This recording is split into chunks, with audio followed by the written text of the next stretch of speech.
This channel does not promote any violent, harmful, or illegal activities. All content provided by this channel is meant for an educational purpose only.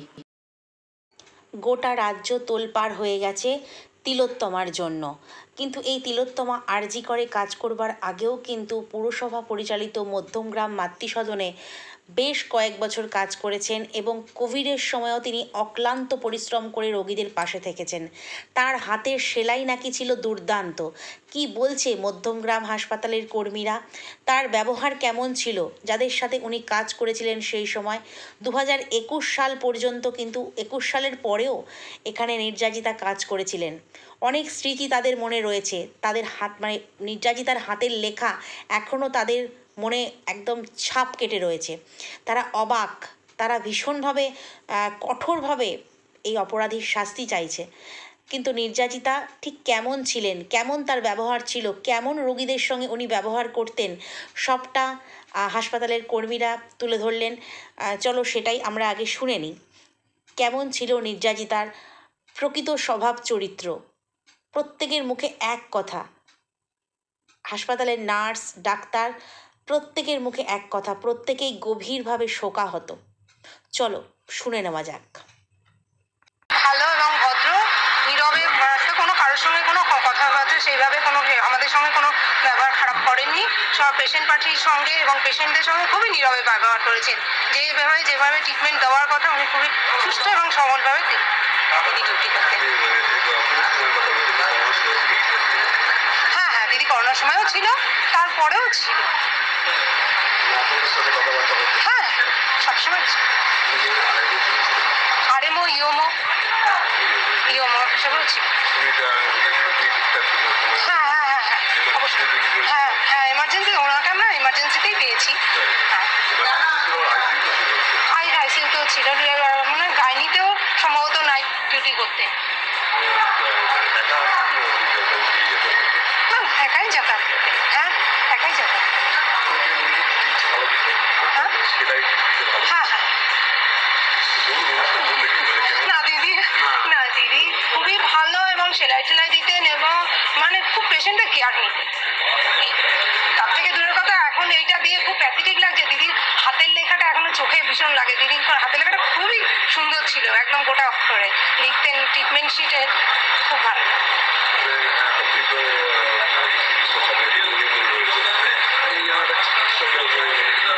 সেটা তো আমাদের কাছে সত্যি খুবই খারাপ লাগছে যে দিদি এইভাবে দিদিকে নিয়ে এইরকমভাবে করলো। আমরা ভাবতেও পারিনি যে আমাদের ছেড়ে দিদিকে এইভাবে চলে যেতে হবে। তারা কঠোরভাবে শাস্তি পাক। আমার জন্য রাত্রিবেলা বেরাচ্ছি ডিউটি করতে, তারপরে যদি এইরকম ফেস করতে হয়, তাহলে বলবো যে আমাদের কোথাও নিরাপত্তা নেই, সত্যিই নেই। হসপিটালের মতো একটা ভালো জায়গায় আমরা সবাইকে পরিষেবা দিই, সেইখানে দাঁড়িয়ে যদি আমাদের সাথে এরকম হয়, তাহলে মনে করবো আমাদের কোথাও আমাদের জায়গা নেই। আমাদের এখানে 2019 সাল থেকে করোনা পিরিয়ডে ঢুকেছিলাম। আমাদের একজন সিনিয়র হিসাবে, ডাক্তার হিসাবে আমরা এখানে পেয়েছি। এত সুন্দর ডাক্তার ছিলেন, মানে ওনার ভাষা এত সুন্দর এবং ওনার সঙ্গে আমরা এত কথা বলেছি, একসঙ্গে কাজ করেছি।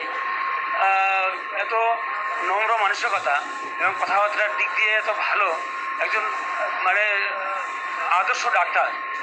এরকম খুব কম আমরা এর এত মিষ্টি ভাষী এবং শান্ত নম্র এবং খুব কম মানুষ দেখা যায়।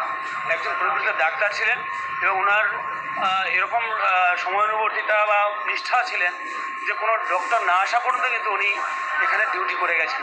এখানে তত সময় আমাদের ছিলেন।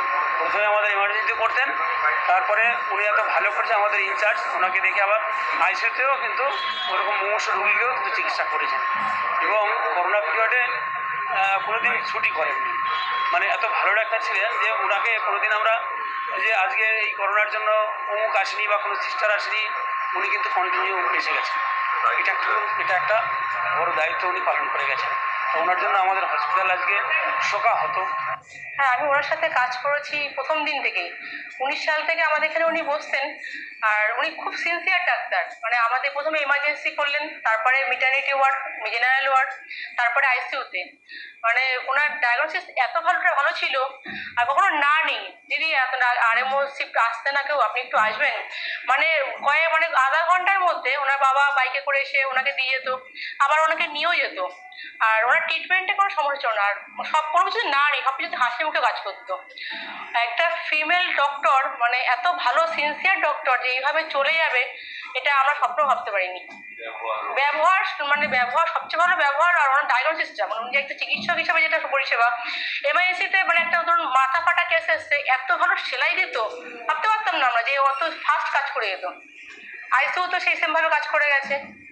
উনি যাওয়ার দিনও লাস্ট আউটডোরটাও আমাদের আইসিইউ করে গেছে। সেদিকে আমি এমডি পেয়ে গেছি, আর চেস্টে পেয়েছে আরজি করে। মানে এত আনন্দে ছিল যে আমরা একটা ভালো জায়গায় পেয়েছি, মানে এত আনন্দ, সেই দিনটার কথা আমরা ভাবতেও পারছি না, ভুলতেও পারছি না। 21-এ চান্স পেয়েছি, 21-এ কাজ করে গেছে। হ্যাঁ, অর্থাৎ রেজাল্ট বেরোতে অনেকটা পরে চলে যায়, তখন 21 মানে লাস্ট যেদিন জয়েন করলো তার আগের দিন এখানে ডিউটি করেছে।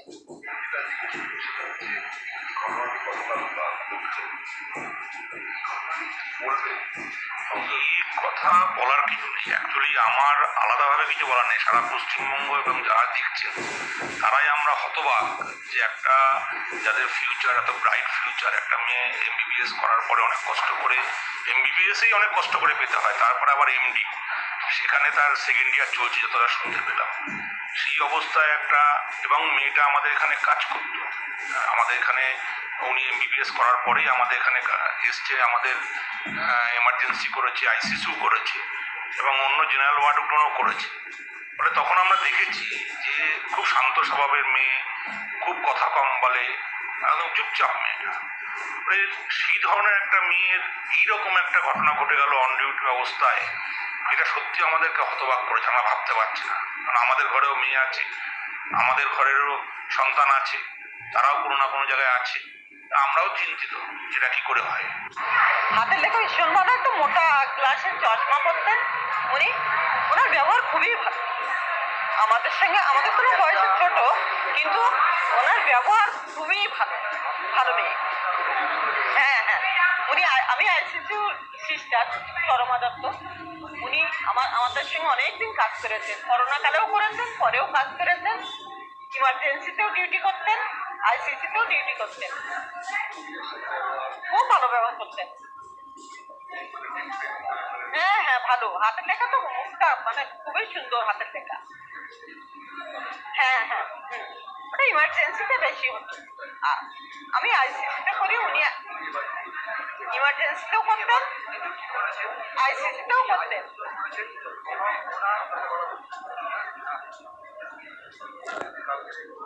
খুবই মর্মান্তিক। আমাদের রাত্রি ঘুমাতে পারিনি, ওটা রাত্রি আমরা ঘুমাতে পারিনি। অবশ্যই কঠোর থেকে কঠোর শাস্তি হওয়া, দৃষ্টান্তমূলক শাস্তি হওয়া দরকার। হ্যাঁ, মানে কঠোর শাস্তি দেওয়া প্রয়োজন। একজন ডক্টরের যদি নিরাপত্তা না থাকে, আমরা তো সিস্টার, আমাদের নিরাপত্তা কোথায় বলুন?